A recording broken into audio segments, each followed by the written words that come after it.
Seconda e prossimo anno andremo con la terza.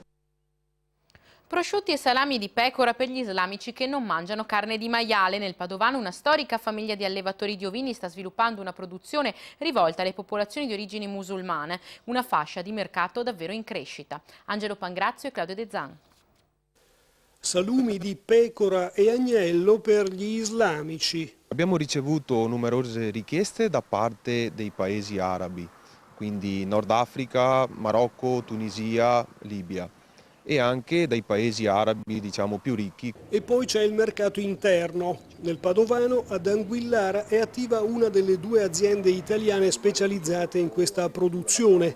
Allevatori da generazioni, i Morandi hanno puntato sui salumi di pecora per conquistare un mercato dalle grandi potenzialità, quello islamico, che vieta il consumo di carne di maiale, asino e cinghiale.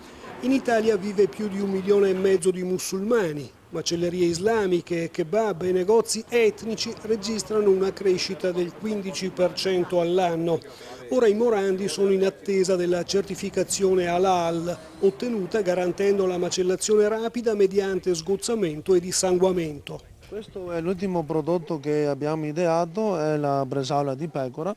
È ottenuto dalla coscia, priva dell'osso, salata, speziata, messa sotto sale per circa 20 giorni e poi insaccata.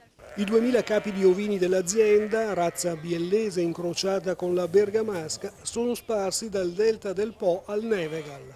Per produrre il salume bisogna utilizzare esclusivamente la carne magra di pecora. Con questa razza il grasso non si inserisce all'interno della fibra muscolare, quindi è molto più facile quando si fa la lavorazione eliminarlo totalmente e utilizzare solo ed esclusivamente la parte magra della carne.